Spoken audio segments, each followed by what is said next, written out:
Hey friend, this is episode number 551 of the And So podcast with Taylor Bradford. Let's get to it.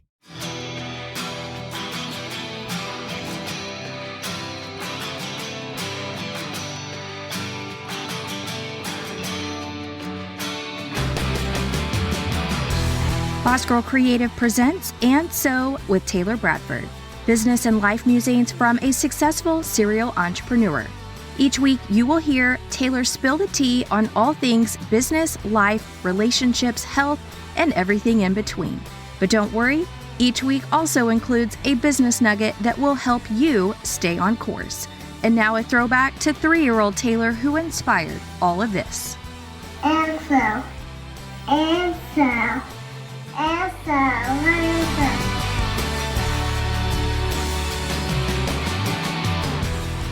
We are officially at the last episode of 2025. That is crazy. I'm Taylor Bradford. Welcome to the show. We are going to be stepping into 2026 very soon.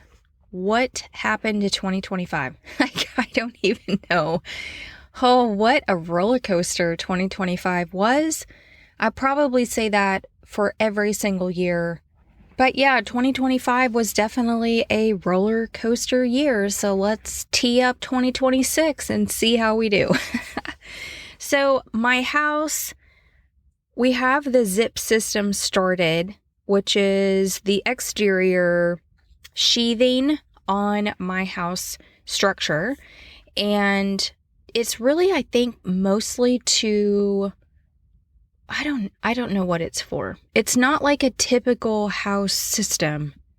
It's a zip system. I think it makes it honestly, I don't know. I would be making it up. I don't know what the benefit of doing it this way versus any other way, but this is what we're doing and it's 40% complete. They are still adjusting my exterior doors. Evidently my metal building framer or builder didn't do things right, and it was really his crew that didn't do things right. There's a lot of things that crew didn't do right that we're fixing. I need to call for the stone shipment out of Arkansas. I need to find fireplace inserts and the columns, the flue columns for that. I met with my cabinet maker. I need to meet with a trim carpenter, and I met with my HVAC. All of my interior framing is complete minus the pocket doors, and I placed an order for those, the frames for the pocket doors yesterday, today. I asked for Home Depot to quote me. So we're trucking right along with the house. The garden, the onions that I started and the seed snails are literally growing like weeds. It is crazy. I had germination starting at 3.5 days of soil and water and light. That's just crazy how nature works. I received my Baker Creek seed order that I placed, but my Johnny's seed order is missing.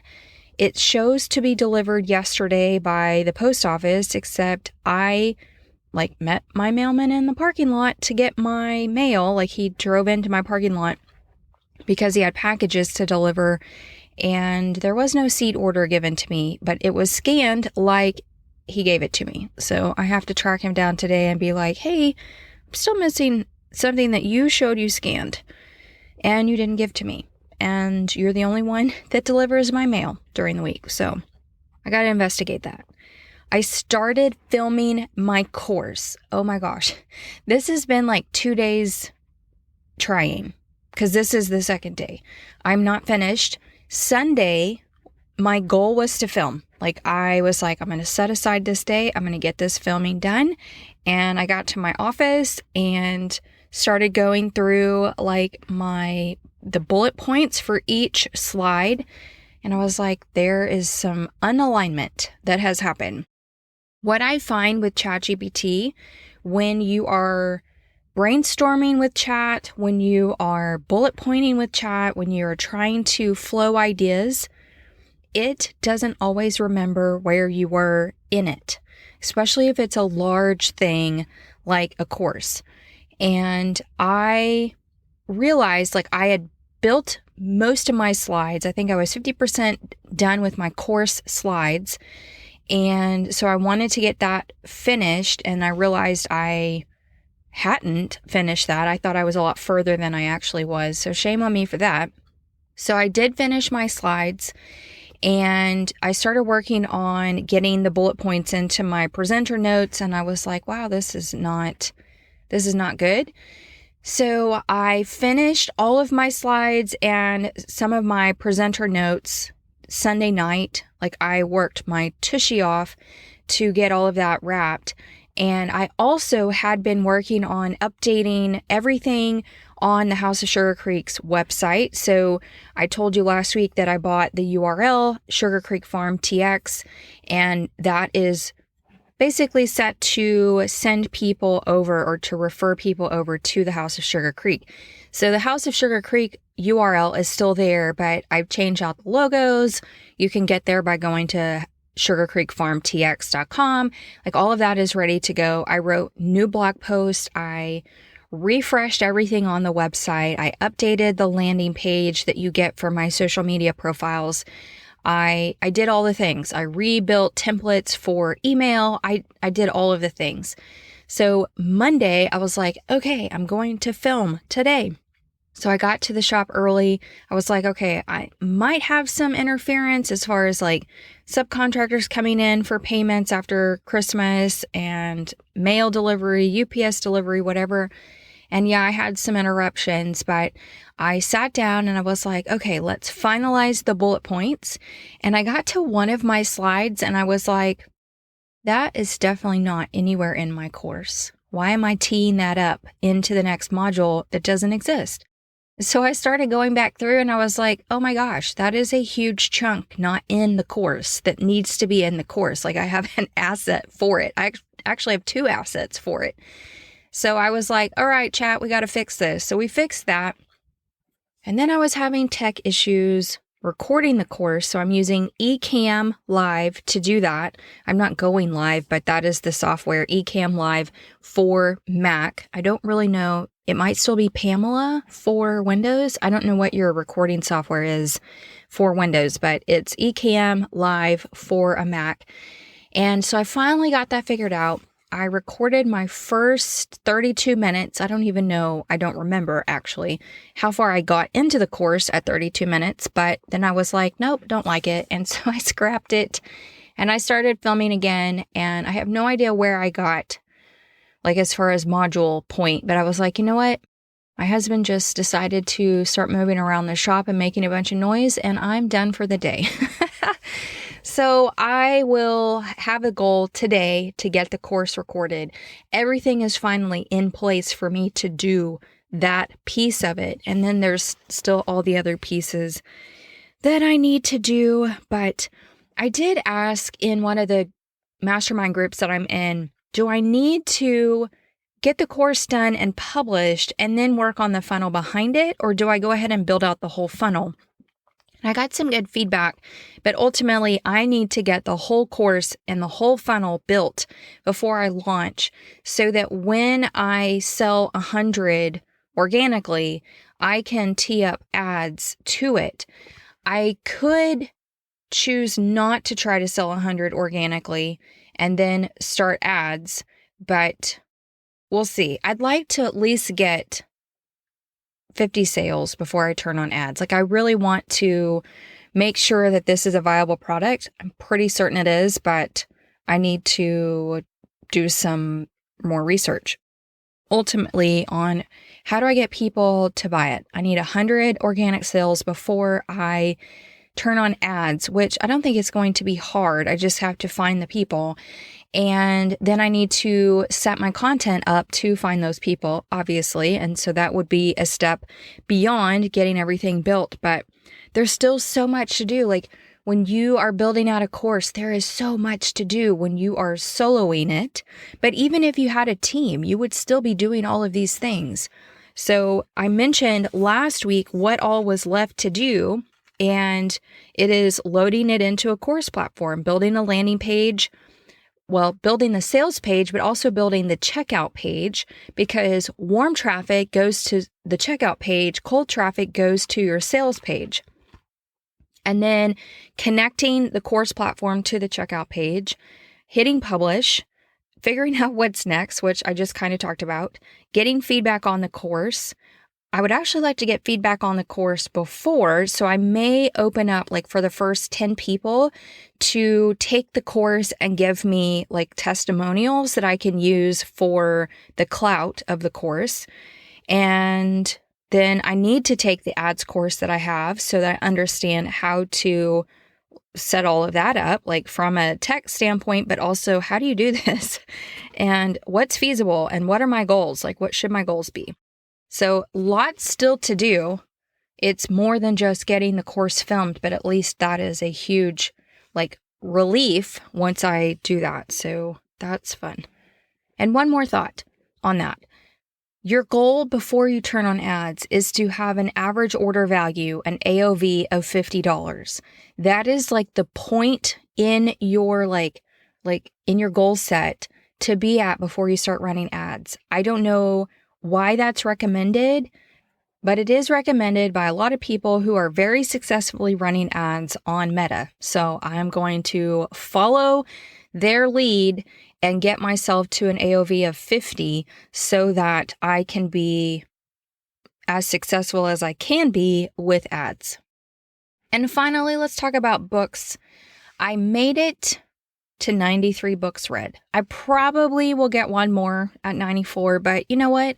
I decided because of how much this course is taking up my brain space that I am not going to push myself to 100, and we're just going to be good for what I have accomplished, which I beat my goal already. Like I had a goal of 75 books for 2025.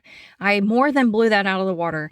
I am resetting that goal for 2026 because I have no idea what 2026 will entail. I don't want to be overly ambitious and try for 100 books. I'm going to go back and set my reading goal again back to 75. And anything over that is just bonus points that, I can just pat myself on the back for. So I made it to 93 books. I think I will finish one more book between now and January 1st, and then fresh slate for reading, which I'm looking forward to. I've got some authors like teeing up some books. I just got an email for one of my favorite authors, Mary Kay Andrews. She's releasing a book in June, and her publisher, St. Martin's Press, emailed her list of people that have reviewed books for her in the past. And I got an advance copy of her latest. And I literally wrote back and said, you guys made my day. Thank you so much. So that is where we are with books. Let's dive into search bar confessions. For the week, I wanted to know, how do I control cortisol naturally? I am at that stage. I'm perimenopausal. I don't think menopause starts until I'm in my 50s, mid-50s. I need to talk to my doctor about that. But I'm definitely perimenopausal, and I am struggling with cortisol weight, which is so incredibly crazy. And it's a decline in metabolism and stress-induced cortisol weight. And I need to figure that out. So that's what I've been Googling. I also follow some natural remedy people, natural food people on Instagram. And so I've been like really tuning into what they are saying that already like occurs in nature that we need to be paying attention to for our bodies, etc. Like your electrolytes, your adrenals, your cortisol, all of these things, like what best supports your body. And so how to control cortisol naturally was one of my search bar confessions for the week. Homemade butter. I would really like to figure that out. It's a very simple process. And so I Googled that. How far back to put a projector in a movie room? I Googled that. And then what do I need to do to get a nursery grower license in Texas? I would really like to scale up what I sell as far as seed starts for people in my community. And so I don't get in trouble, first of all.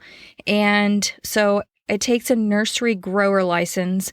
It's a bit confusing because I don't have acreage that I'm actually growing in. So I'm not like a nursery grower per se, because I'm seed starting everything under lights, and then they get up potted into pots. Like they don't come out of the ground.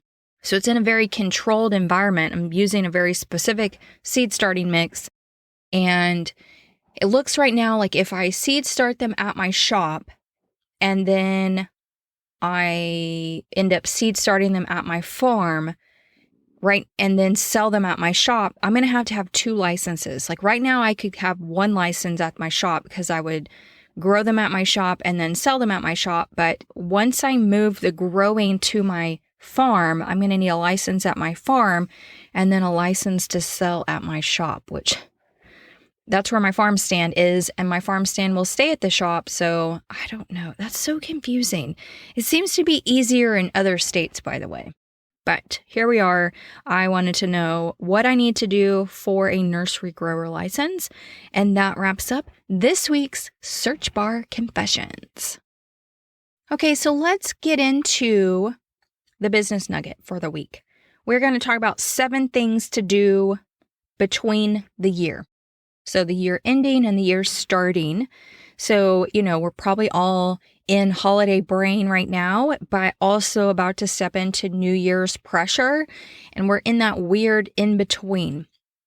By the time you listen to this, it'll probably be the New Year. So you're already going to be in that New Year's pressure on your brain or in your brain. But I want to talk about what can you be doing right now, like in this in-between season where you haven't fully closed 2025, but you haven't fully tackled what you need to do in 2026. So let's walk through what that might look like for you. Because, we're supposed to be resting, right? This is that weird in between, but also magically planning out our entire Q1 strategy for 2026. Our brain is full of tabs. Mine is, hello, course production, but we need to figure out how do we reset easily. So number 1, clean out your digital cobwebs. Delete stuff you're never going to read.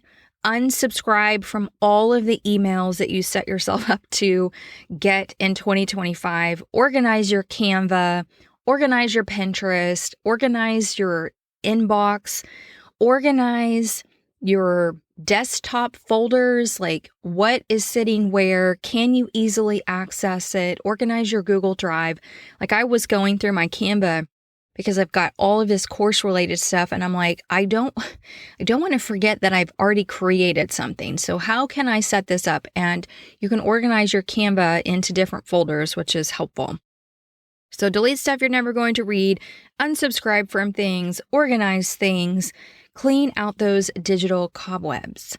Number 2, revisit your offers.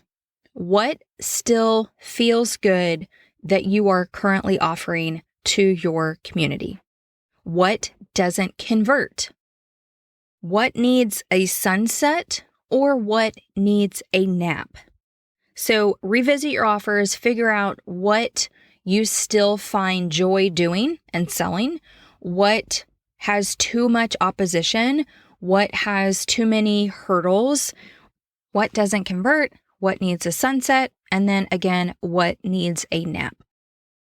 Number 3, rework one system.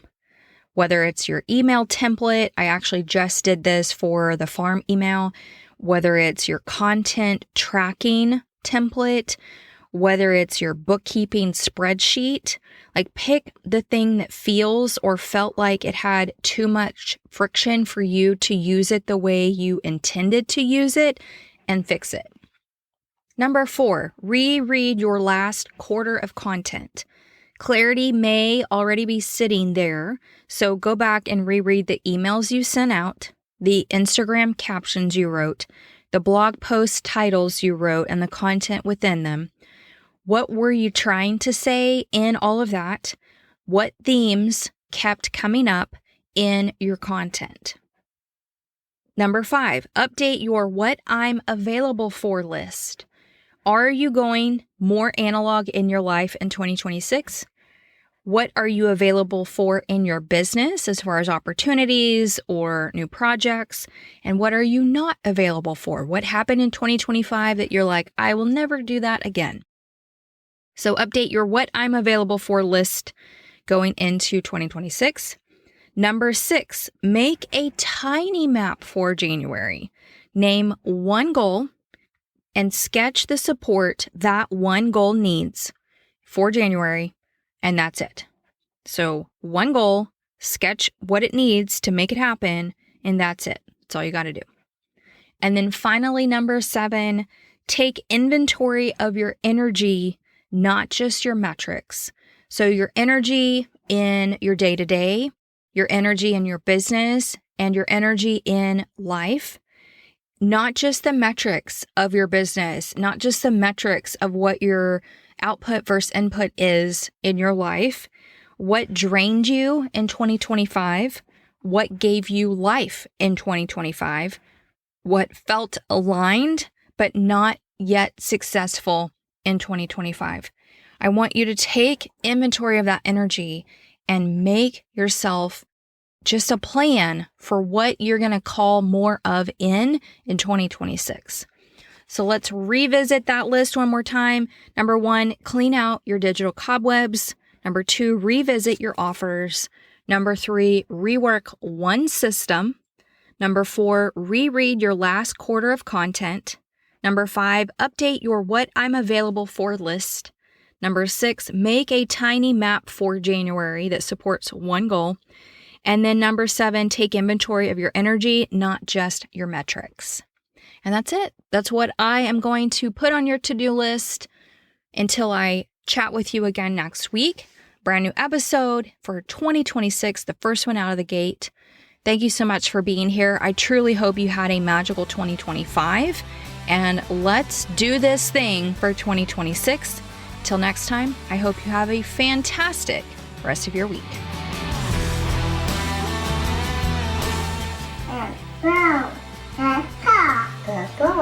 And like my 3-year-old self said, that is all for this week. Friendly reminder to rate and review my show wherever you are listening. And last but not least, I'd love to hear from you. Leave me an audio message at bossgirlcreative.com/speak. I would love to hear your takeaways, ideas for upcoming episode topics, and your feedback. Thank you again for listening to this week's episode. And until next time, I hope you have a great rest of this one.